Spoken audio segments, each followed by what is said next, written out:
Então vamos dar início ao nosso trabalho, vamos fazer a nossa prece de abertura. Depois da prece de abertura, já estamos familiarizados com o Croix, que vai ser com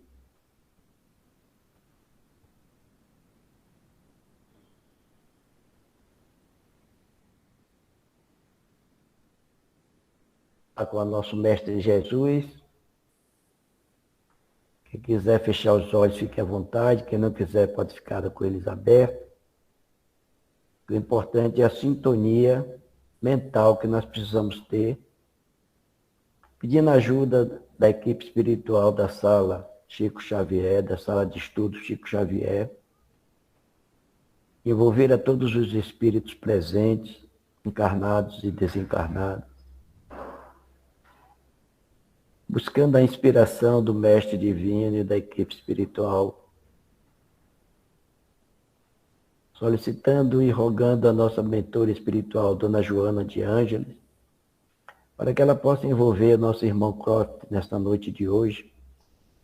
Ele irá falar para nós a respeito de um tema bastante problemático. O próprio termo que ela traz é isso. É a morte e os seus problemas. E o problema.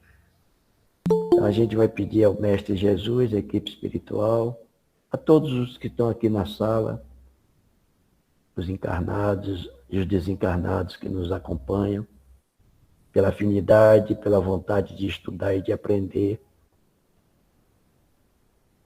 que nos auxilie, Senhor, clareando a nossa mente e o nosso coração, que possamos ter uma noite de harmonia, de dúvidas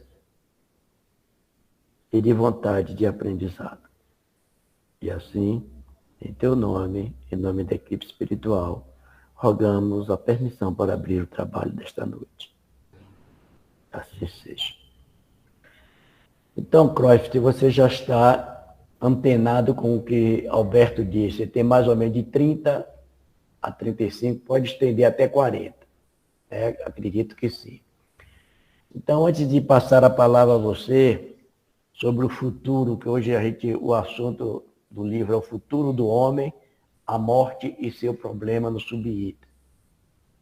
Então, que você possa se apresentar-se ao grupo e depois você pode ficar com a palavra para fazer a exposição necessária. Boa sorte, que Deus te ilumine hoje e sempre. Que assim seja, senhor Genô. Bem, boa noite a todos. Meu nome é Croif, eu sou de Oliveira dos Campinhos, mas criado em Feira de Santana desde a infância, então sou feirense também. Eu frequento o Centro Espírita Emmanuel, em Feira de Santana, e já trabalhei também no Consolador Prometido com o seu Luiz Ramalho. Comecei muito cedo na doutrina, sempre trabalhando com desobsessão. E antes da pandemia, iniciei com o magnetismo, que são os passes magnéticos, que é diferente do passe comum que a gente vê ao final de uma doutrinária. Então, também trabalhamos com passes magnéticos. Me colocam para falar de vez em quando, em alguns lugares. Eu não tenho muita disponibilidade, porque eu dou aula à noite, então a maioria das casas tem as doutrinárias à noite, e quando eu encontro uma oportunidade de trabalho, agradeço muito, como é o caso de hoje, agradecer ao Alberto e a toda a direção desse trabalho, pela chance de poder contribuir. Eu preparei uns slides para vocês, espero que vocês gostem e nos ajude na caminhada sobre esse assunto tão interessante que é a morte. E quando Joana coloca a morte e o seu problema, na verdade ela está escrevendo para pessoas que consideram a morte um problema. Porque na verdade a morte pode ser, e é, para os espíritas, a verdadeira solução. porque é uma libertação do corpo físico, que é uma prisão para o espírito. Então, eu vou começar exercendo a minha condição e vou obsidiar alguém. Vou perseguir alguém aqui na sala. E num sorteio eletrônico que eu acabei de fazer aqui, caiu Cláudia. Então, eu queria, Cláudia, que você me dissesse, antes que eu começasse, qual é o seu plano até o final, até o dia da sua morte, ou até a sua morte? Você tem um plano? Aquela parte que você pode contar, e rápido, porque eu tenho 30 minutos. Estou lhe cedendo alguns. Olhe para isso que... Bom, meu plano é ser uma pessoa melhor, praticar mais, aprender mais, tanto do conhecimento quanto do autoconhecimento, né? Através da reforma íntima. E quando eu desencarnar, eu quero que lá no meu, né, as pessoas lá falem coisas boas de mim, não quero que falem mal, não. Meu plano é esse. Legal. Então, vou avançar. Lembre aí do que Cláudia falou, viu? Eu vou usar isso lá no final. Aparece para vocês aí? Sim, Ainda não. Ok. para mim aparece. A minha aparece. Aparecendo também. Para mim Muito também. nítido. Legal. Agora, Quando a gente começa a compartilhar, a gente perde a visão do grupo. Então, se alguém quiser falar, por favor, pode abrir o microfone e falar, interromper tranquilamente. Eu coloquei aí a imagem da Santa Ceia, né, da última ceia de Jesus, com os apóstolos, que eu considero um momento de estudo, onde ele transmite mais ensinamentos, que a vida de Jesus toda foi de ensinamento, foi de estudo para quem estava perto dele. E nós vamos falar hoje no livro integral a parte referente à morte, né? A morte e seu problema. O que é a morte? A morte é uma fatalidade biológica. É um fenômeno habitual da vida. É inevitável. Acontece o quê? Uma desagregação de moléculas e partículas. Isso se a gente olhar no âmbito do microscópio. Mas, transportado para a parte visível, atinge todo o nosso corpo. A matéria vai se perder, se deteriorar, se transformar, se desagregando. Começa a nível molecular e, por efeito, atinge todo o nosso corpo. O homem, ele está desinformado quanto a esse mecanismo, como funciona a sua parte orgânica. E Joana coloca lá que desestruturado psicologicamente, então, nessa condição em que ele não entende o funcionamento orgânico e desestruturado psicologicamente, ele teme a morte em razão do atavismo representativo do fim da vida, da consumição do ser. E o que é atavismo? Ler Joana é interessante, porque ela tem uma linguagem muito rebuscada. E eu fui, então, pegar lá o que é atavismo, e ela usa isso em todos os livros. É uma herança biológica, psicológica, que nós temos. Nós trazemos essa herança dos nossos ancestrais.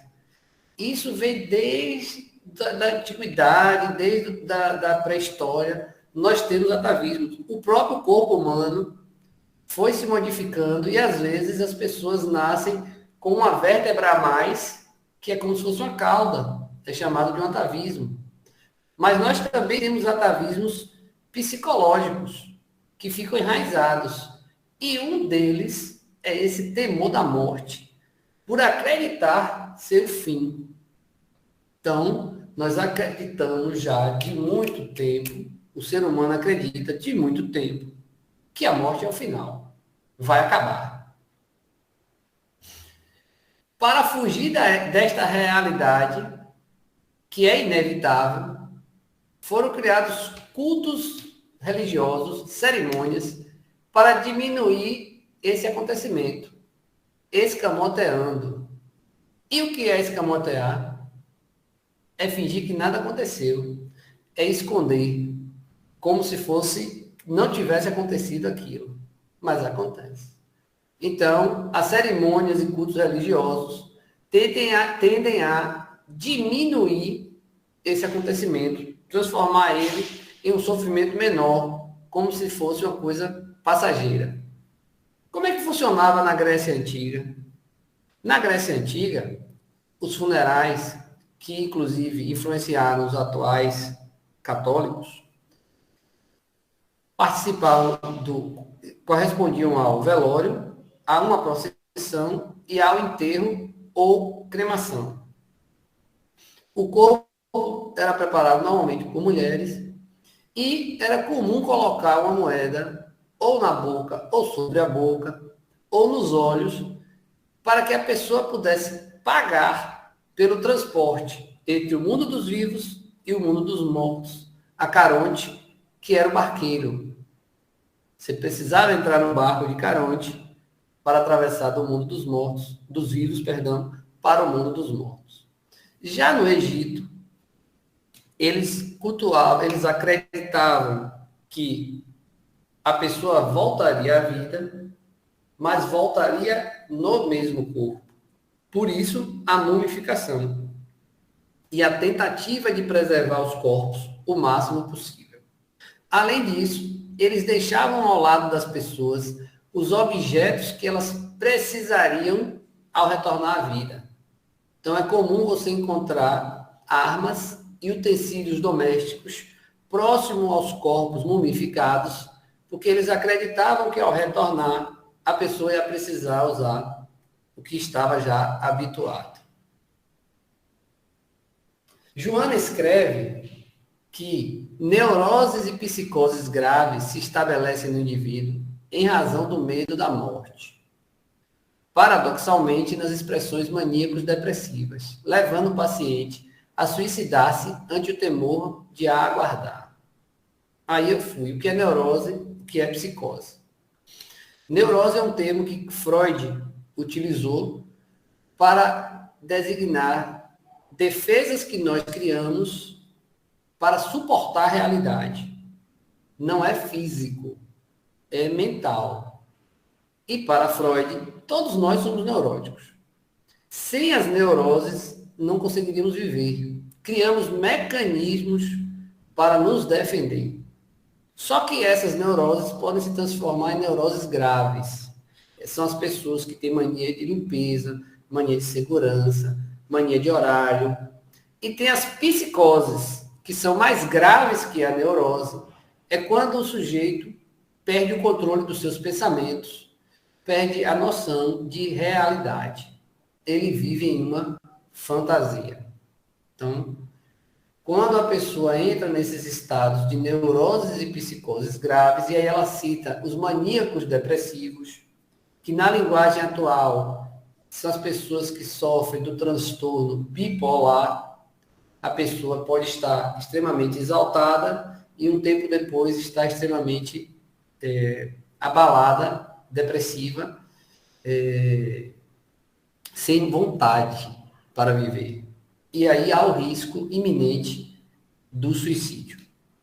Interessante que na semana passada eu atendi uma pessoa que estava num surto psicótico e apesar do passe magnético, a pessoa não reagiu. Eu acompanhei a pessoa a um psiquiatra que medicou a pessoa.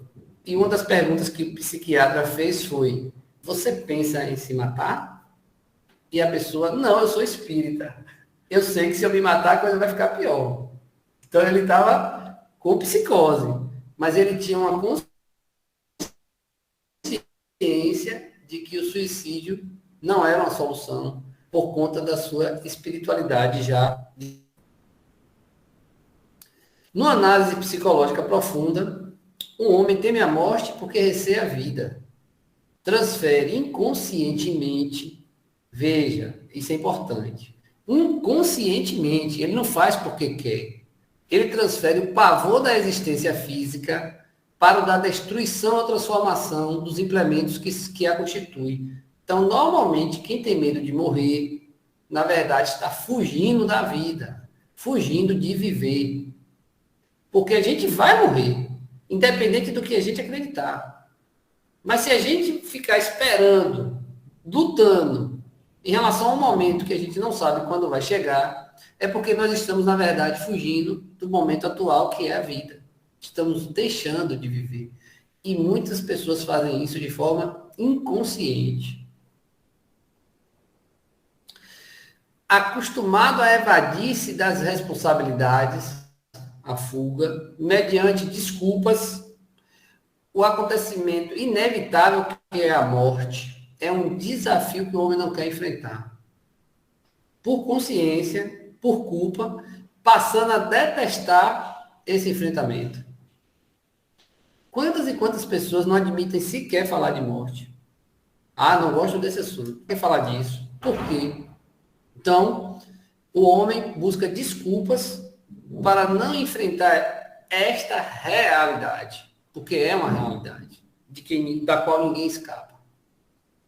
Então, num momento de fuga, ele vai gerar uma embriaguez dos seus sentidos e das emoções perturbadoras. Ele vai passar o seu tempo castigando o seu corpo com vícios e paixões. Ele vai se entregar à bebida, ele vai se entregar à sensualidade, ele vai se entregar a jogos, ele vai vai desgastar seu corpo da maneira que ele achar, trabalhando demais, que a gente pensa que paixões estão relacionadas somente aos vícios. Mas o homem pode fugir trabalhando demais, comendo demais, fazendo exercício demais, ou se entregando, não comendo, deixando de trabalhar para viver sem condições materiais. Tudo isso é fuga. Ele está fugindo. Já aquele que se acha previdente e ambicioso vai fazer uma preparação para o futuro e na preservação do presente. Tenho que manter minha condição, tenho que me manter bem, tenho que manter o tempo todo. Esquece que em algum momento a morte vai chegar. Salutar seria dedicar algumas horas, quiçá do dia, para pensar nesse evento real e possível que pode acontecer a qualquer momento com cada um de nós. E aí, Joana diz o que fazer. Refletir sobre a morte. Pensar. Entender como um evento natural, absolutamente natural. E ter uma tranquilidade emocional para aguardar. Não desejar e também não viver tentando driblar a morte. Quem leu aí O Céu e o Inferno vai ver que no tempo de Kardec tem lá o depoimento do senhor Sanson, que estava sofrendo há mais de um ano com uma doença grave. Eles não sabiam qual era essa doença. Provavelmente era um câncer. Sentia dores alucinantes. E, perguntado o que ele desejava antes de morrer, ele disse que rogava a Jesus, a Deus, que permitisse que ele se comunicasse logo após a sua morte, para se manifestar à Sociedade Espírita Parisiense e explicar como funcionava aquele momento. E ele o fez, pouco tempo após morrer. Então, veja que naquele tempo, quando o Espiritismo estava surgindo, já tínhamos homens que entenderam o significado. Não só entenderam, como se dedicaram a comprovar que aquilo realmente funcionava daquela forma como os espíritos superiores estavam orientando. Então, nós não podemos desejar a morte, mas também não podemos viver tentando driblar. Recentemente, meus cabelos estão ficando brancos, não sei se dá para ver daí, e as pessoas falaram, você não vai pintar o cabelo? Eu disse, não, mas você vai ficar com cara de velho. Mas eu estou ficando velho. Eu não tenho como ficar mais com cara novo. A tendência é o quê? Cada vez mais ficar com a aparência da idade. Qual é a tentativa que a gente tem que fazer? Morrer jovem, o mais velho possível. Morrer com a mentalidade jovem o mais velho possível. Isso eu vou tentar. Mas não tem como eu driblar a morte. Não tem como driblar o envelhecimento. Eu também não vou desejar isso. E o que é que nossa educação ensina? Que nós precisamos viver em função do prazer. E qual é o prazer que nós obtemos? Através do corpo e não da mente. Esquecemos que tudo é impermanente. Joana também usa isso muito nos seus livros. Tudo é impermanente. O homem tem medo do impermanente. O homem sofre com o impermanente. Tudo é mudança, tudo é movimento. A gente demora para entender isso. E às vezes a gente acha que entendeu e é surpreendido com situações em que estamos imobilizados. Mas é tudo mudança. Tudo é impermanente. Nós esquecemos disso. Então, a nossa educação, sobretudo a educação ocidental, valoriza os prazeres obtidos pelo corpo. Quem vai deixar na sexta-feira à noite de ir para o happy hour para assistir o estudo de Joana de Ângeles? A gente, né? Nós. Mas veja, a grande maioria das pessoas estão preocupadas com os prazeres do corpo. Uma satisfação tão somente do corpo. Porque essa é a educação que nós temos. Veja que a quantidade de pessoas que estão interessadas em um estudo, em um entendimento, em uma reflexão, é uma quantidade menor. A intuição da vida, o instinto de preservação da existência, olha quanta coisa boa. As experiências psíquicas do passado e parapsicológicas do presente atestam que a morte é um veículo de transferência do ser energético pensante de uma fase ou estágio vibratório para outro, sem expressiva alteração estrutural da sua psicologia. Assim, morre-se como se vive, com os mesmos conteúdos psicológicos que são os alicerces inconscientes do eu racional consciente. Então veja que o homem já tem nele uma intuição da vida. Ele já tem um instinto de preservação, senão ele cometeria suicídio. Ele tem experiências psíquicas do passado e ele tem a parapsicologia do presente para comprovar que a morte da matéria não acaba com a sua consciência, não acaba com a existência da sua mente, não acaba com o espírito, que é imortal. Na nossa linguagem, o espírito, porque nós temos o espírito, o perispírito e o corpo. A morte é a perda do corpo. E nós morremos, nós perdemos o corpo na faixa de vibração que nós estivermos naquele momento. Então, se você estiver consciente no momento da morte, você despertará no plano espiritual consciente. Se você estiver vivendo paixões no momento da morte, apegado a situações materiais, preso à matéria, você terá no plano espiritual um sofrimento, porque você não vai mais poder ter acesso a essa matéria. Você estará em uma outra condição, que é a condição do perispírito, e ficará preso nessa faixa de vibração. Então, morre-se como se vive. Precisamos pensar, então, como nós vamos viver, porque isso vai, com toda segurança, influenciar o momento da nossa morte. Aí eu pergunto, depois vocês respondem, quem está preparado para morrer? E quando a gente fala isso, a pessoa pensa, já paguei tudo? Já me despedi de todo mundo? Já falei com quem eu amo? E aí as pessoas encontram aquelas mensagens, valorize cada abraço, valorize cada encontro, pode ser o último.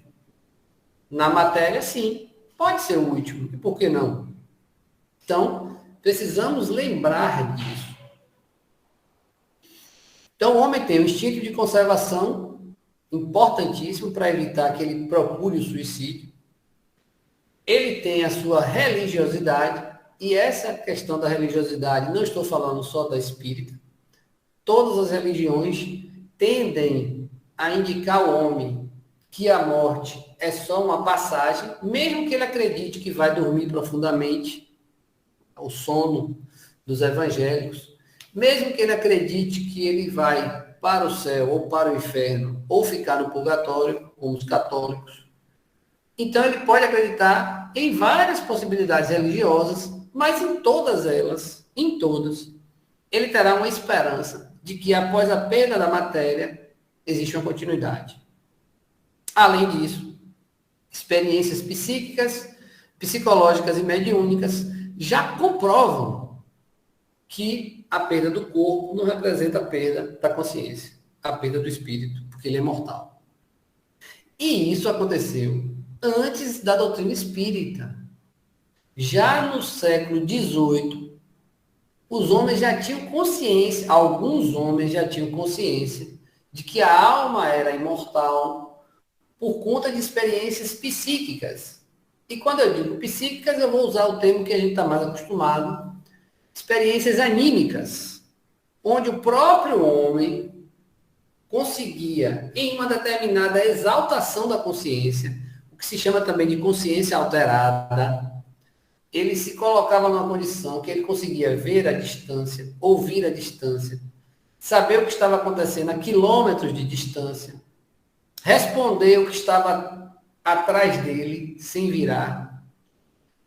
Evento que foi chamado de sonambulismo. Capítulo 8 do Livro dos Espíritos. Revista Espírita tem vários exemplos de sonambulismo, que é uma experiência psíquica, animismo. Você vai lá e encontra. As parapsicológicas e mediúnicas são nomes para a mesma coisa, apesar da parapsicologia estudar mais coisas do que a mediunidade.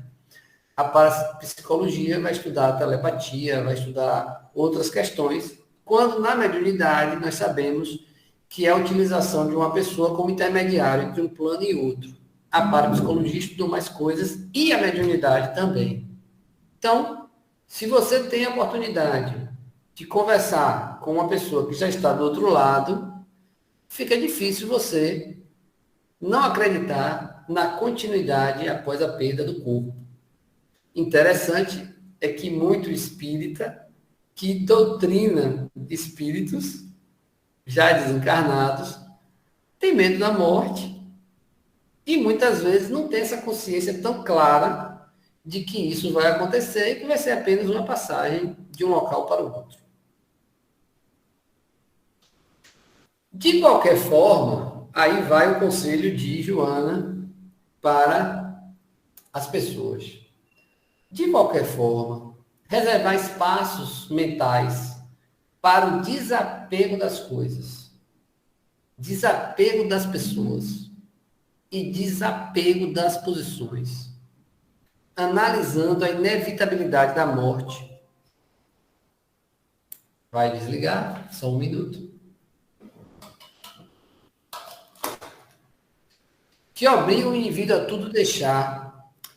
É uma terapia saudável e necessária para um trânsito feliz pelo mundo objetivo. O que é um mundo objetivo? É esse mundo que nós estamos. É a matéria. Para ter um trânsito feliz aqui, a gente precisa logo começar a se desapegar. E desapego não é deixar de amar. Desapego envolve uma pontinha do egoísmo aí, ó. Querer a coisa para mim. Querer para mim. Não quero me libertar das minhas coisas, não quero me libertar das pessoas que estão próximas, não quero me libertar da posição que eu tenho na sociedade. Mas a gente vai perder tudo isso. A gente não vai levar nada. É inevitável. A morte vai fazer isso. E às vezes você vê a pessoa prisioneira, vivendo prisioneira de uma posição, vivendo prisioneira do convívio com determinadas pessoas ou coisas. É comum as mulheres dizerem: meu marido gosta mais do carro do que de mim. O carro ele lava todo dia, não pode ninguém tocar. É comum você ver situações como essa de pessoas que se apegam até animais, transferindo um apego excessivo, sabendo que a morte vai nos tirar tudo. Tudo. Então, é uma terapia saudável e necessária. Olha a terapia que ela manda fazer. reservar espaços mentais para o desapego. E aí eu convido todos vocês a pensarem naquilo que vocês são apegados. Não se sinta culpado por nada, não. Às vezes nós nos apegamos e nem percebemos. Às vezes a gente gosta daquela calça, se pudesse, lavava num dia para usar no outro. Isso é apego. Será que a gente consegue desapegar? Às Ô, vezes. Cruyff, Oi. Cláudia, com essa questão do desapego das coisas, das pessoas, eu faço muito isso, né? Eu tava conversando com meu irmão e minha cunhada e minha outra irmã sobre isso, porque eu não tenho esse apego, eu procuro exercitar bastante. E aí, quando eu fui falar do assunto de morte e tudo, que, né, que eu tinha um seguro de vida, que eu tenho isso, não quero fazer assim, tudo meio que programado, e eles me chamaram, disse que era neurótica, que eu pare de falar no assunto e tal. Então, assim, as pessoas têm tanto receio que termina, eu não consigo nem abordar o assunto, porque ninguém quer falar. E eu sou taxada de Você que é considerada neurótica. Oi? Você que é considerada neurótica. Exatamente, sou neurótica e eu não tenho um apego dessas coisas. Tanto que eu disse, gente, na pandemia eu dei tanta coisa que não tinha utilidade, que eu não usava. E na minha família mesmo é todo mundo muito apegado e eu sou vista como a diferente. Até quando minha mãe desencarnou, lá no velório, eu estava tranquila, assim, né? Eu tinha consciência do que foi minha vida com ela, tal, do que fiz e tudo. Mas até nisso eu fui julgada, porque as pessoas... porque eu não fiquei lá chorando, me descabelando, parecendo como se eu não tivesse sentimento. E as pessoas ficam pensando nisso. Então, assim, eu sou como eu estou agindo errado, né? Mas é totalmente diferente. Pois é. E veja que isso eles conseguem se entregar mostrando nesse ataque a você, chamando você de neurótica, o medo que eles têm e a dificuldade em desapegar das coisas, desapegar das pessoas, como foi o caso do velório de sua mãe, e desapegar também de posições. Então, nós temos objetos aos quais nós somos apegados, nós temos pessoas às quais nós somos apegados, e nós temos posições às quais nós somos apegados. Então, precisamos ter atenção com essas coisas. Tem uma série que eu não sei onde está, uma série não, um documentário chamado Minimalismo, que retrata essa questão do desapego.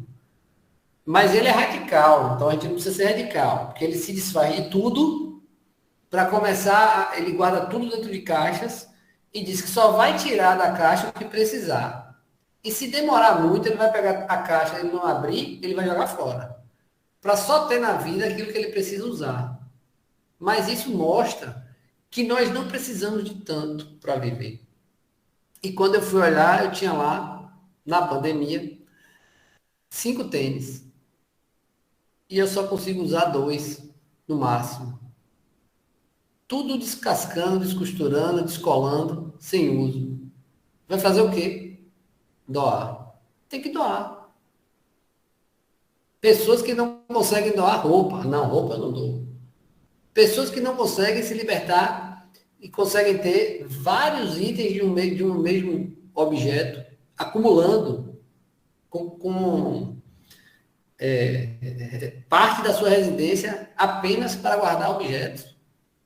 Então, são pessoas que vão enfrentar dificuldades quando? No momento da passagem, no momento da morte.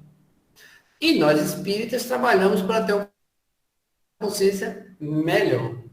Recentemente, eu tive contato de uma pessoa que estava em estado grave e nós fizemos uma reunião mediúnica para tentar ajudar no processo, pensando na recuperação dela. E, para nossa surpresa, o próprio encarnado se manifestou. E quando ele se manifestou, ele disse: querem pegar meu dinheiro do banco. estão tentando tirar o meu dinheiro do banco. Eu disse, quem está tentando tirar seu dinheiro do banco? Minha esposa e meu filho, eles vão me roubar. Eu digo, mas você sabe onde seu corpo está? Ele está lá na UTI. Você vai precisar de dinheiro para quê lá?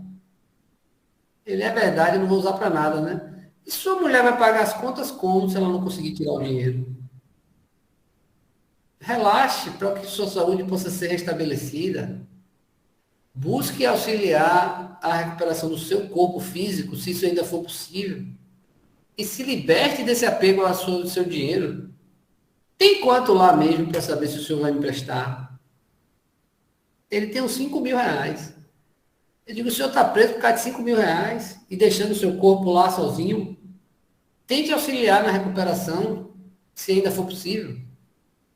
Então, a gente vê as pessoas, a gente vê até nossos parentes mais próximos, a gente não sabe o que as pessoas estão pensando. E com toda certeza, meus irmãos, a maioria das vezes as questões materiais são muito pesadas. Muito pesadas. Famílias são dilaceradas por esse apego às coisas, por esse apego às posições e também por apegos às pessoas. Essa é a minha humilde contribuição, espero não ter extrapolado o tempo para que vocês possam agora também falar. Você sabe que desse diálogo que eu tive com meu irmão, com minhas irmãs, eles, Deus me livre de você morrer, aí estão apegados a mim, eu disse, quando eu for, vai ser problema. Muito apegados. Eu entendi, Cruyff, dessa lição, uma coisa muito significativa. A gente tirar do lado o apego dos bens materiais, né, e desapegar-se, nessa lição que eu entendi, das amarguras, né, dos ódios, que às vezes do ressentimento, porque esses apegos é que é mais terrível do que dar um tênis, dar uma roupa, porque quantas e quantos espíritos vai para o mundo espiritual, na dimensão espiritual, ainda preso a esses apegos do ódio, do ressentimento, da mágoa. Então, o que Joana, ela enfatizou mais nesse sentido do desapego das emoções, né? Então, essas emoções é que fazem com que a gente, no mundo espiritual, tenha dificuldade, porque no processo reencarnatório, isso vai ser uma problemática terrível. Então, eu fiquei muito mais preso nessa atitude mental, no sentido dessas emoções. E os demais que quiserem fazer, fiquem à vontade aí. O que é que você acha, a sua opinião, Cruyff, você que apresentou? O senhor está corretíssimo. E quando fala de apego às coisas, às pessoas e às posições, essa questão psicológica e emocional está completamente incluída. Ela não deixa escapar nada. E essa parte psicológica que a gente vive, uma das passagens que tinha ali é que a gente morre como a gente vive, é que se a gente estiver vivendo cheio desses sentimentos negativos, essas coisas que nos prendem mais ainda à matéria, quando a gente morrer, a gente leva tudo. E como perde a matéria, todos esses sentimentos negativos, eles são potencializados. Por isso que muitos espíritos, ao desencarnar, passam algum tempo sofrendo e passam a acreditar que esse sofrimento, inclusive, é eterno, porque não para de sofrer. E isso é uma provação para eles, que precisam se libertar desse momento. A gente sabe que depois da morte tem um período de perturbação, que é mais ou menos um transe, que pode ser curto, se existir o desapego, e pode ser longo, se existir o desapego, se o apego for maior às coisas materiais. E quando eu digo coisas materiais, não é só a matéria, são as paixões desse mundo, as coisas que nos prendem ao corpo físico, aos prazeres do corpo. Então, exercitar o desapego é um dos nossos objetivos para a reforma íntima, para a gente morrer melhor.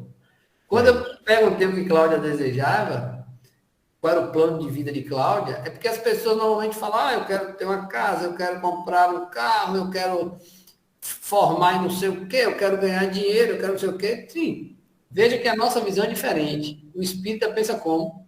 Eu quero morrer bem, quero morrer em paz, quero estar pronto para aquele momento, para que eu continue, porque eu não vou parar. Hoje eu vi que eu tenho um plano de vida interessante. Ele disse, eu não quero parar de aprender nunca. É aquele Leandro Carnal. Ele disse que ele é ateu, mas ele disse que o objetivo de vida dele é nunca parar de aprender. Ele quer continuar aprendendo sempre.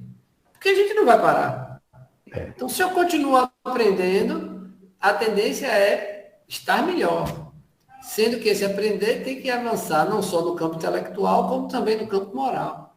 A gente precisa buscar essa melhora. Bem, gente, fiquem à vontade aí, viu? Nós estamos em estudo, e aí quando chegar assim, quando a gente for fazer a reflexão, como Joana pede, dizer assim, o que foi que eu aprendi hoje, o que foi que essa lição despertou em nós, o que é que a gente precisa se desapegar. Disse, está aí. Dona Disse levantou a mão. Estou ouvindo aqui, vai disso. Porque tem hora que a gente não percebe. Vai disso, fale. Então, gente, eu acredito assim, nós que estamos aqui, nós somos uns privilegiados. Sabe por quê? Porque tem quantas pessoas não sabem o que é desapegar? Porque nós somos apegados, sim, às coisas materiais, a sentimento, às pessoas. Às vezes as pessoas, por algum motivo, saem da nossa vida, nós se sentimos como se nós tivéssemos sido roubados. Mas então, aí que entra, né, o que estamos falando hoje, né, do desapego. Quem nunca pode falar que nunca se apegou a um bem materiais? Né? Quem pode falar que nunca se apegou a uma paixão que quando que desencarnou, por algum motivo saiu da nossa vida, nós nos sentimos mal? Mas a gente tem que lembrar que o privilégio nosso é de estarmos aqui escutando isso. Porque eu nunca parei para pensar isso também. Hoje que eu estou vendo que eu realmente eu assumo que eu sou uma pessoa apegada assim, né? Já fui muito mais a pessoas, né, assim,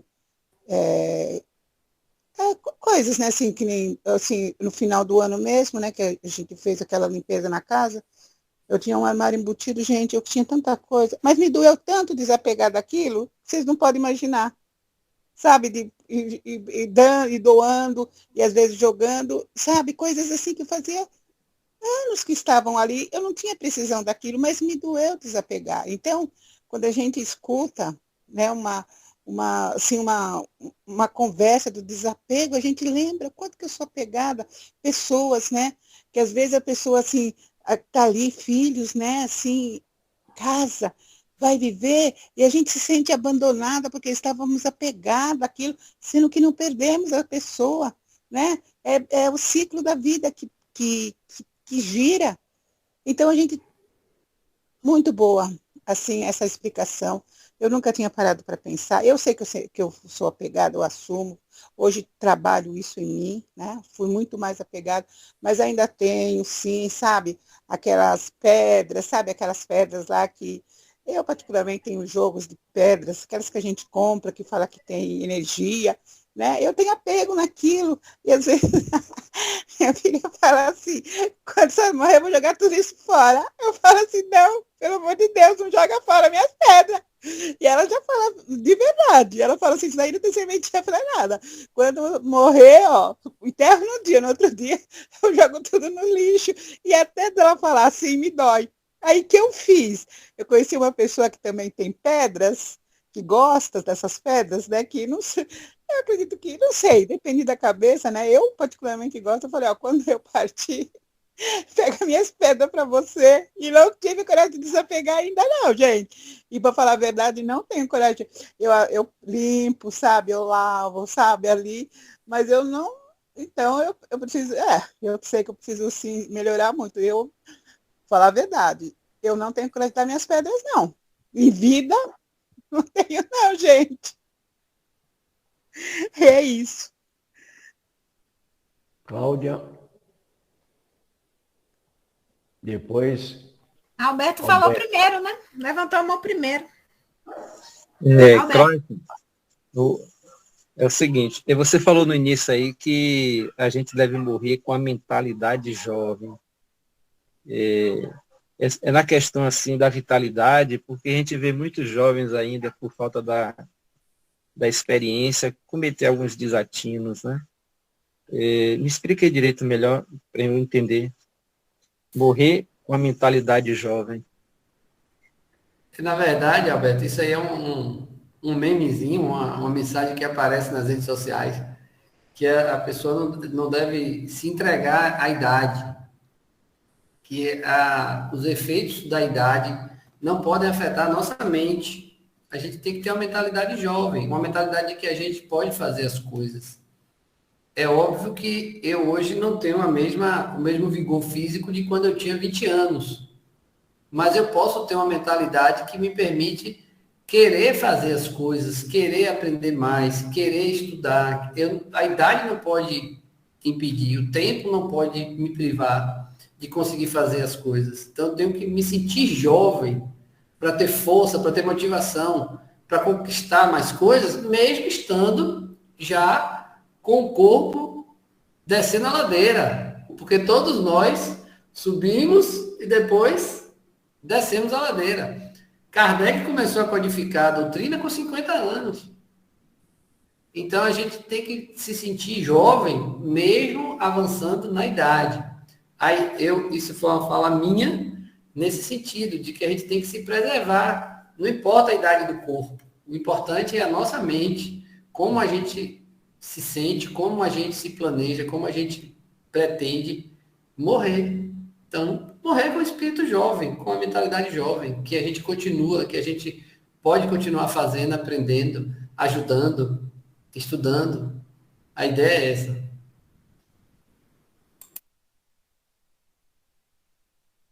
Ok, Cláudio. Obrigado. Que eu ia falar já... Alberto, com relação a você falando aí do jovem, porque assim, a gente está vivendo, já começou a viver o fenômeno do envelhecimento, né? Com a população cada vez mais que está tendo controle, né, de natalidade, e tem muito espírito que está precisando vir, né? E a gente está, como que com o controle, a gente termina que inibindo um pouco esse processo. Então, em vários países já tem esse fenômeno do envelhecimento. E a gente precisa, o hectarismo, a gente precisa modificar esse pensamento de que a pessoa, quando está acima dos 60 anos, vamos dizer assim, já é velha, não serve para mais nada, porque tem muita cultura no Brasil e no mundo, tem muita essa cultura. Coloca-se o idoso de lado, e não é assim. Quem é a pessoa que está com a idade mais, né, a partir de 60, a partir de 50, não sei, tem muita vida pela frente, vamos dizer assim. O idoso ele pode ler, ele pode fazer atividade física e conservar, no caso, cuidar do corpo, não ficar naquele processo. Tem gente que gosta faz cirurgia plástica, faz isso, querendo retardar, mas não é isso, é você se aceitar e cuidar do corpo, que é o mecanismo que você tem, no caso, para cumprir a sua jornada, né? E a gente vem com a missão, a gente vem com alguns desafios, no caso. Então, a gente cuidar do corpo também é como se fosse... se eu deprecio o corpo, eu estou indiretamente provocando um suicídio, porque eu estou bebendo demais, droga, embriaguez, várias coisas, né? Então, assim, a gente precisa cuidar do corpo, a gente precisa ter saúde para a gente continuar, né? Não retardar o tempo, né, que a gente tem aqui na Terra. Isso com relação à tua fala. E disse, com relação ao desapego, uma coisa que eu pratiquei muito, até com meu filho, todo final de ano, brinquedo, roupa, a gente reunia, eu e ele, e a gente separava o que servia para doar e o que não servia, a gente descartava, né? Porque até para a gente fazer doação, a gente tem que fazer uma doação do que realmente serve, né? O que serve para mim, que serve para o outro. Então, assim, aos pouquinhos, aí um dia você dá uma pedra, outro dia você dá outra pedra, e aos poucos a gente vai conseguindo, que é bem...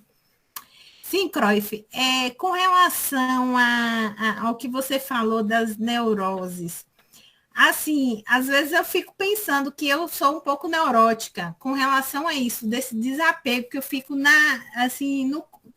no controle, vamos dizer assim, para não estar sendo exagerada e não viver algumas etapas, porque quando a gente vai vivendo, a gente vai aprendendo. Então, quando você falou aí eu disse, será que é um mecanismo de defesa que eu termino que estou usando, ou isso é um instinto de conservação? Eu fiquei meio que balanceada nisso aí, trazendo para mim esse assunto. Ô, Cláudia, você é neurótica. Todos nós temos Todos nós neuroses. somos. Todos Mas nós eu fico com temos. receio de ser demais. Agora você já está preocupada, porque seus irmãos disseram a você que você é em relação ao desapego. E isso pode ser, inclusive, um sinal de alerta para você. Sim. Porque tudo tem um equilíbrio. Sim. Nem tanto, nem tão pouco. Então você precisa ter um equilíbrio. Você acabou de falar de que a gente precisa cuidar não só da mente, mas também do corpo. Então, se você só cuida da mente, você esquece o corpo. Se você só cuida do corpo, você esquece da mente. Ter equilíbrio. Então, Freud diz que todos nós somos neuróticos. O que nós não podemos permitir é que essa neurose impossibilite a vida, atrapalhe a nossa vida, prejudique a nossa vida. Então, se você vive o desapego demais, você pode se prejudicar. É nesse ponto que você tem que parar e pensar. Eu usei o exemplo dos tênis. Dona Dice falou aí das pedras. Quando ela estava falando das pedras, eu estava aqui lembrando dos livros. Mais um apego, Dona Dice, que eu lembrei aqui. Que eu tenho apego aos livros. Então, eu vou deixar para lá ao centro espírita, mas só depois que eu desencarnar. E eu ainda vou avisar que venham obsidiar se não cuidarem bem dos livros. Porque eu ainda tenho esse apego com os livros. E aí, se a gente for fazer essa reflexão, a gente vai olhar que a gente tem as neuroses da gente. Interessante que em outros livros da obra de Joana, ela fala das terapias. Ela não fala terapia. Das terapias. Aí ela vai falar da psicanálise, da psicologia analítica, da homeopatia, da cromoterapia. Muitas vezes, nós ficamos nessa de que vamos ficar aqui em prece, vamos ficar em meditação, mas às vezes a gente precisa de terapia. Às vezes a gente precisa de uma ajuda. Às vezes a gente precisa de um passe. Às vezes a gente precisa conversar com alguém, avaliar a reforma íntima. Muitas vezes a gente precisa do outro para fazer. Veja que no seu caso você teve a ajuda dos seus irmãos, que eu considero isso uma ajuda, em darem um sinal. Eles mostram que tem medo da morte. Mas você tem que parar e pensar, será que eu estou exagerando também? Posso estar. Também vou desapegar, vou pegar o óculos e jogar fora. Não enxerga. Sem o óculos a gente não enxerga. Então, tem um limite para tudo. E qual é a razoabilidade disso tudo? Equilíbrio. Mas a neurose a gente vai ter. Não se preocupe com isso. Não se sinta diferente por isso. Nós temos. Cada um desenvolveu a sua. Porque sem elas, sem esses mecanismos de defesa, a gente não vive. E a gente precisa deles. A gente não pode deixar que prejudique a nossa vida. Prejudique a nossa forma de viver. Mas fique tranquila. Se é neurótica, só precisa achar o equilíbrio. Na verdade, a morte ela é um renascimento, né? A gente vai nesse processo de engrenagem, né? Agrega, desagrega, a gente vai agregando, desagregando, né? As moléculas, né? E é renascimento, mas até a gente ter essa consciência, até tem uma caminhada aí pela frente, até aceitar que é inevitável. Oi? Até aceitar que é inevitável, a gente demora. Não tem... Mas vamos deixar o seu Fidelis falar, que ele está com a mão levantada, já deve estar cansado ali. Eu escutei rapidinho, alguém falando, não me recordo, que o processo a partir dos 23 anos, que as moléculas começam a envelhecer. Eu não sei, eu não fui bem nesse assunto, não, mas eu vou procurar saber direito. Eu acho que esse não é um bom tema agora, Cláudia. Nós já passamos do 23, então... Não, é dos 30 anos. A partir dos 30 anos, começamos a envelhecer, nossas células começam a envelhecer. Então, eu acho assim, pelo conceito, a morte e seu problema, eu acho que a gente não tem que ficar pensando na morte, a gente tem que estar acreditando que um dia vamos morrer, né? Então, o que a gente poder fazer para melhorar nossa vida aqui na Terra, entendeu? Dar bons exemplos, fazer a caridade, é bom, mas a gente tem que ter no íntimo que vamos morrer um dia, né? Porque o problema talvez não é morrer, né? O problema talvez é o que você fez ali, o que é que vai encontrar lá do outro lado. Como você vai se proceder, como você vai aceitar, né? E eu acho que a morte, e para mim, eu acho assim, a morte vai acontecer um dia, para todos nós. A gente tem que estar ciente sobre isso aí. Agora a gente tem que ir trabalhando ela, né? Não, você tem uma doença, certo dia eu quero a doença, vamos trabalhar nela, vamos melhorar. Agora, sabendo que a gente não estamos na fila, né? Não sabemos de que vamos morrer, né? Se é de acidente, se é de doença. Então, eu acredito que a morte faz parte do nosso cotidiano, dia a dia.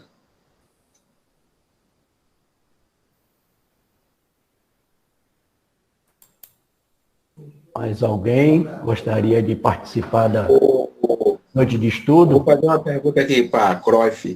O Cruyff, na sua opinião, o que é o medo na visão espírita?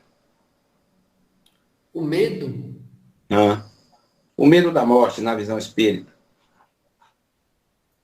Na visão espírita,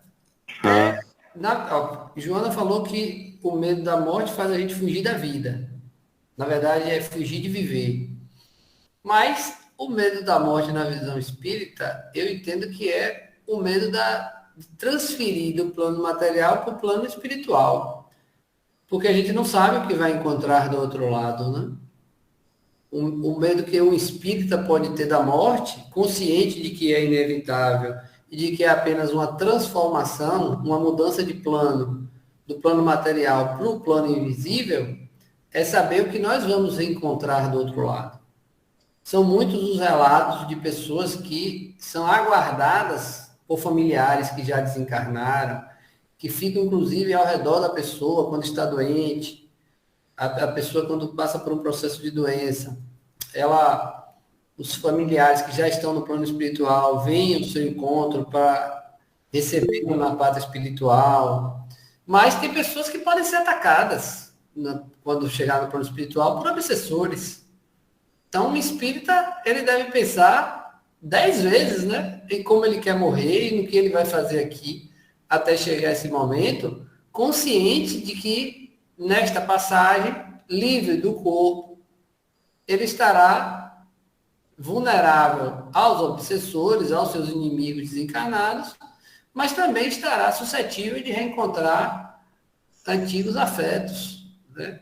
Afetos de longos tempos, que não só aqueles que nós já conhecemos na encarnação, como também de outras encarnações. Eu tenho a experiência de um colega de centro que estava doente, muito doente, para desencarnar, e foi feito todo um trabalho pela equipe mediúnica do centro para auxiliá-lo nesse processo de desencarne e que ele fosse bem recebido e protegido no outro lado, no plano espiritual, contra obsessores. Então, o espírita, na minha visão, tem que se preocupar com isso. Interessante que eu tenho uma tia evangélica e que ela tem uma mediunidade muito forte, mas ela é evangélica. Quando uma pessoa da família está doente, assim, no estado mais grave e tal, ela sempre explica alguma coisa. Então, um tio meu estava doente um tempo atrás, ela disse, não se preocupe não, que a mãe dele já está do lado. E ela é evangélica. podem ficar tranquilos, a mãe já está do lado cuidando dele, esperando a hora. Mas ela é evangélica, mas a mediunidade é muito forte. Não deixa ela apenas como uma evangélica, ela sabe que tem que mandar aquela mensagem. Então, o medo que o espírita pode ter é se ele não estiver com a consciência tranquila do que fez aqui, o que o aguarda quando ele despertar da perturbação. Acredito que só possa ter esse medo. A não ser que ele não tenha entendido Kardec. Aí o problema é maior. Ok, tá certo, ok, respondido. Eu acho que sala de estudo, Chico Xavier quer falar. O Cruyff, foi bem explicada essa questão do medo. Agora, tem também aquele aspecto da cultura e da educação também. Nem sempre nós somos educados para entender esse processo. Visto que, como o espírito já reencarnou várias vezes e desencarnou várias vezes, será que a gente não traz já ali inconscientemente, algum preparo para esse momento? O que é que você acha, meu amigo? Eu acho que a gente tem essa, inclusive tem isso na mensagem de Joana, a gente tem essa lembrança de que vai voltar, né? E a gente morre todo dia, né? Daqui a pouco eu vou dormir. E o sono é uma morte diária. Todos os dias a gente liberta o espírito um pouco para que ele vá ao plano espiritual, vá se encontrar no plano espiritual com aqueles a quem gosta, quem tem afeto.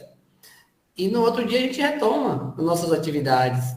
Então, na condição de espírito imortal, é tranquilo.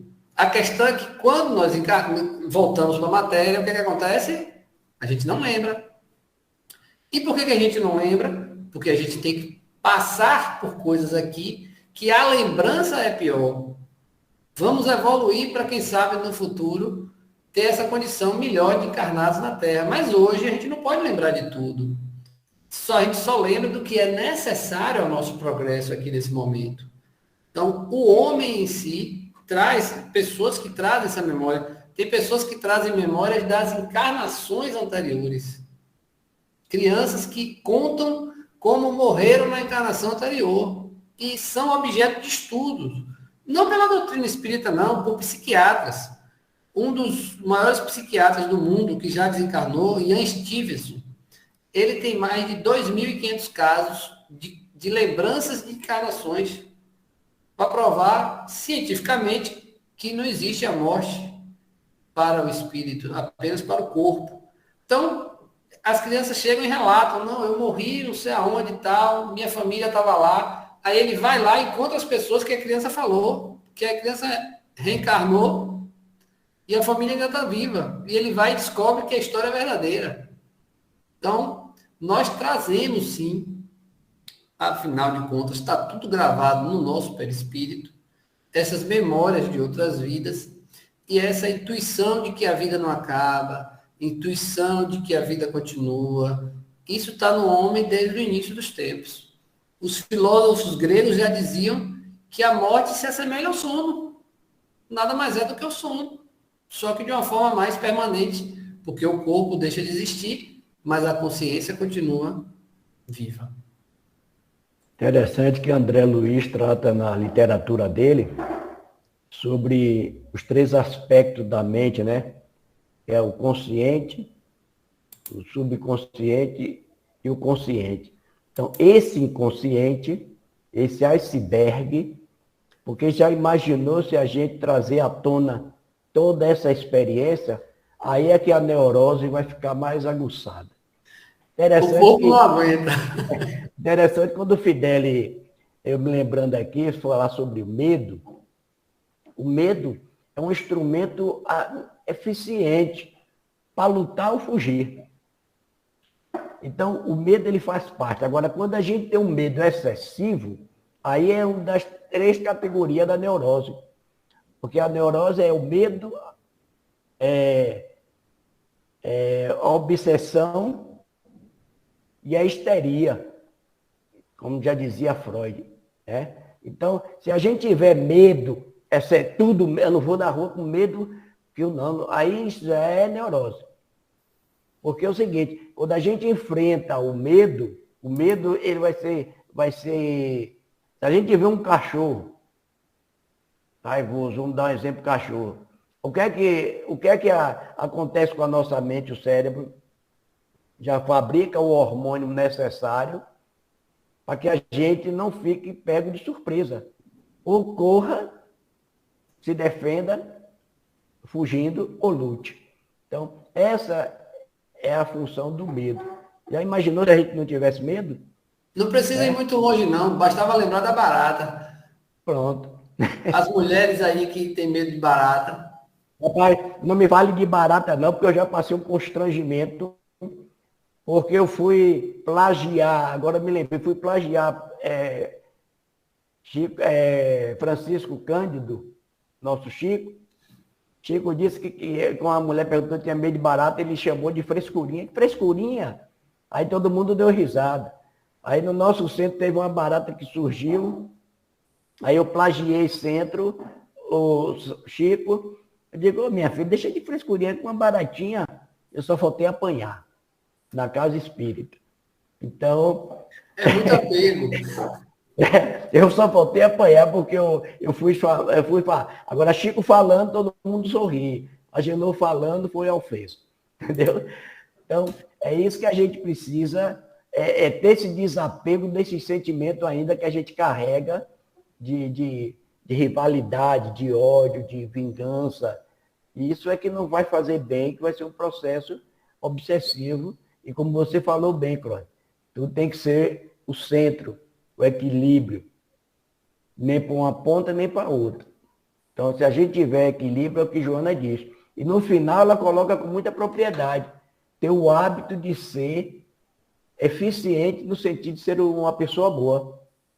Então, tudo isso que ela está nos ensinando é para que a gente centralize e seja uma pessoa boa. Porque ser bom não quer dizer que a gente precise desfazer de tudo da gente. Ser bom é muito mais do que isso. Né?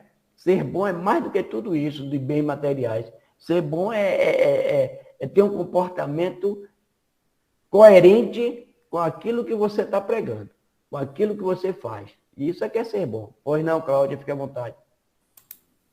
É esse viver que Joana fala também, o saber viver, é o viver segundo as leis morais, né? E a gente também tem que ter o medo de viver, de enfrentar. Né? Esse saber viver é bem ligado, é bem... Porque o viver desenfreado, né? Com relação ao que Cruyff falou, da embriaguez, né? Da sensualidade, tudo. Então, normalmente, a fuga do homem vai para isso, né? Mas o saber viver mesmo, fazer o dever de casa, aí é que dá medo, né? Porque a gente tem contas a prestar, né? Tem muita coisa para aprender, para evoluir, para corrigir aqui, né? Se a gente viver a vida de acordo com as leis morais, é difícil.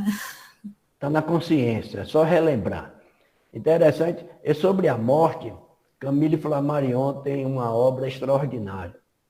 A Morte e Seu Mistério. São 3 volumes que a gente, se quiser debruçar, aí vai perder esse medo da morte. Aqui no Centro Espírita, na época quando eu estava de Santo Amaro, nós recebemos uma palestrante que ia falar sobre a morte. E aí a primeira coisa que ela falou, que ela falou da morte de uma maneira tão pejorativa, que amedrontou a ela e as pessoas que estavam no salão. Aí aí uma pessoa que não era espírita dizia assim, a senhora espírita, falando da morte, está desse jeito, imagine como é que eu vou sair daqui, que essa não imagina como é que eu estou aqui, pavorosa, com esse título. Eu disse, mas foi mesmo. Eu disse, rapaz, eu na época era dirigente doutrinário. Eu disse, eu vou ver o nome dessa cidadã para não chamar mais. Porque a mulher falou da morte de uma maneira que a gente estava se sentindo na Grécia ou no Egito, com o pessoal ainda com aquele medo. Mas agora, a gente vê Joana dizer, viu? Porque nós somos desinformados mesmo. É um tema que você não vê conversando no centro espírita. Você pode ver a grade de palestra, uma coisa difícil é você encontrar se falar de morte. Não se tem no centro espírita falando de morte. E aí, Joana diz aqui com muita propriedade, sabe o que é isso? A gente vem com o que você falou aí que ela falou do atavismo, entendeu? Essas heranças das religiões e das nossas vivências antigas, era esse pavor, metia medo. E acabava. Então é o seguinte, você vem para casa espírita e vê a mesma coisa, ou até nem se fala, aí a gente sabe que é a sobrevivência do espírito, mas não quero morrer, não. Se chegar agora assim a morte, vou levar você com consciência. Qual é de nós aqui que está pronto? Se a gente puder, a morte chegar assim, eu escolhi você hoje. Aí o cara, como tem aquela anedota, o cara chega assim, hoje eu vou buscar aquele cabeludo. Tem uma história assim, mais ou menos assim. O cara aqui raspa a cabeça. Aí a morte procura ele no salão de festa. Cadê o cabeludo que eu ia buscar? Eu ia pegar ele hoje, que ele sabia que ele ia hoje. Aí não encontrou. Já que ele não está aqui, eu vou levar esse careca. E aí, quer dizer, então você vê como Joana diz, a coisa, a fatalidade biológica, o inevitável, você pode ter medo como for, mas o inevitável, meu irmão, acontece. Não achou o cabeludo, foi o careca. O careca é o mesmo cabeludo, que ele só fez fantasiar-se, enganar, como está aqui no título, no nosso artigo, né, do texto de Joana, que é ludibriar a morte, não consegue. Você pode fazer todo o processo estético. É como você disse, você vai envelhecer, mas tem que estar jovial, no sentido de esperar sempre. A qualquer momento a gente tem que estar pronto. É difícil? É, mas tem que se treinar. Gente, se não tiver mais alguém para fazer o questionamento, nós estamos chegando a 21h12. Alguém mais? Eu queria, desculpe aí falar antes de me darem a palavra, mas eu queria que Cruyff deixasse uma mensagem no final para os jovens, né? Que estão passando assim por dificuldades, né, na vida, não encontraram o equilíbrio, né? Como ele recuperar, né, essa vontade de viver, essa disposição. Deixa Então, sua mensagem. Vou passar a palavra para Cruyff, ele fazer as considerações e a prece final, por gentileza, viu, meu irmão? Fica aí.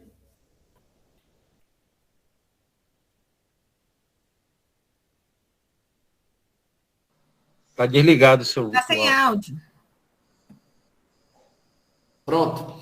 Contar para vocês que no final do ano passado, eu tive assim um repente e peguei o carro e fui para a Mansão do Caminho.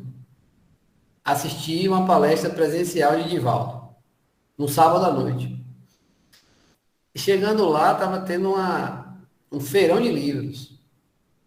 E eu decidi comprar a coleção psicológica de Joana. E aí coloquei lá, dividi no cartão, né? Porque são 16 livros. E eu comprei a coleção.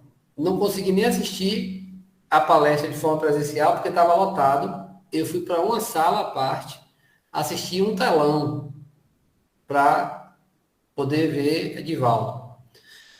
E aí eu trouxe para casa e disse assim, eu vou estudar em 2023 a série psicológica de Joana. Engraçado que eu estou aqui com o 4º livro já, eu já li 3 esse ano. Eu estou com Momentos de Saúde e de Consciência. O 3º livro que vocês vão ler é Plenitude. E eu pretendo estudar até o final do ano todos esses livros. Coloquei como uma meta para 2023.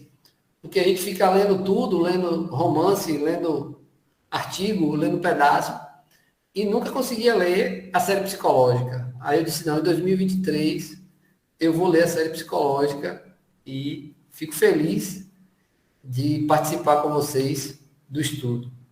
Vem para reforçar esse meu interesse por Joana.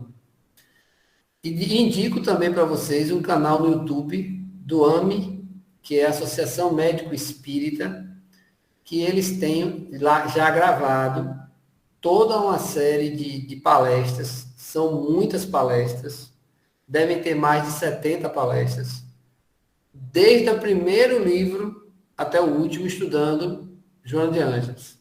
Agora, licença aí, Croft. É o AME que você fala, porque tem o AME de vários estados, né? Então, Eu acho que é o AME Brasil. Brasil, né? É. Eu obrigado. posso, inclusive, mandar para Arnaldo. Obrigado, é isso que eu queria saber. Eu mando, é o AME Brasil. Então, tem muita coisa boa lá sobre Joana. Foi de lá que surgiu o meu interesse em estudar os livros dela. Para a juventude que está aí vivendo esse momento ainda de alcançar uma maturidade, alcançar um pouco mais de paciência, se bem que até hoje eu luto para ter paciência. Os jovens, eles chegam buscando muito o imediatismo, se preocupando muito com o agora e com resultados rápidos. As gerações mais novas, cada vez mais preocupadas com questões materiais. Eu vou dizer o que eu costumo dizer para meu filho, que tem coisas que a gente demora de aprender. E quanto mais rápido eles observarem o que os mais velhos estão fazendo, eles aprendem mais rápido, que eles não precisam errar para aprender, o que é normal. Mas se eles aprenderem a observar as coisas boas que estão fazendo, eles vão ganhar tempo e se aperfeiçoar mais. Não existe mágica, não existe a ilusão de que tudo é perfeito. Não adianta cultivar isso. Sucesso não é só bens materiais. Você pode ter sucesso também em acumular conhecimento, em acumular uma evolução moral. Você pode praticar o bem. Jesus disse amar a Deus sobre todas as coisas, amar ao próximo como a si mesmo. Kardec veio e trouxe a caridade como uma forma de alcançar isso. E nós precisamos, para esses jovens, ensinar o caminho da caridade. Ensinar esse caminho que requer desapego, para que assim, quando eles ficarem um pouco mais velhos, com a mentalidade ainda jovem, possamos ter um mundo melhor, uma terra transformada e, quem sabe, já como um planeta de regeneração.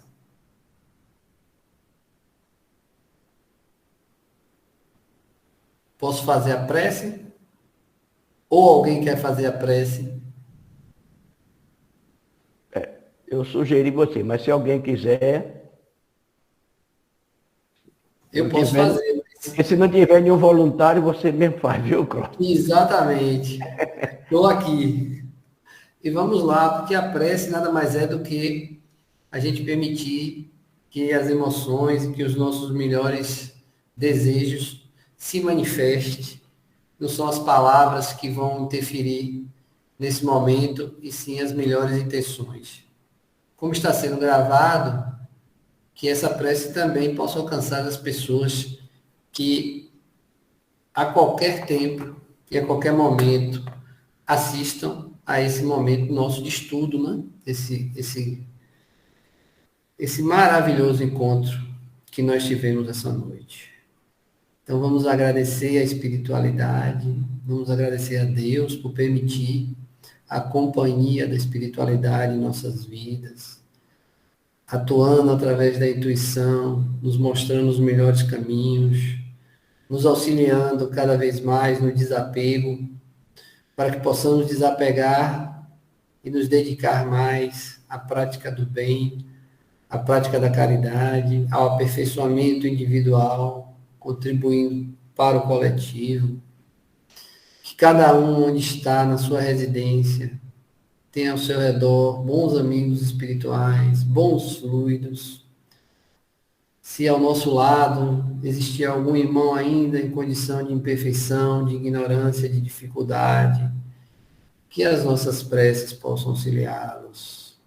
que eles possam ser acolhidos e envolvidos, que possam ser encaminhados para um bom local no plano espiritual, que tenhamos uma condição de melhorar os nossos pensamentos, nossos sentimentos e nossas ações, que possamos nos manter firmes nesse caminho que escolhemos, confiantes de que no futuro, no momento de nossa morte, estaremos acompanhados pelos melhores amigos espirituais, que têm por nós amor e afeto, que estarão para nos acolher e que nossa condição aqui possa gerar esse resultado futuro em nossas vidas, que é eterno.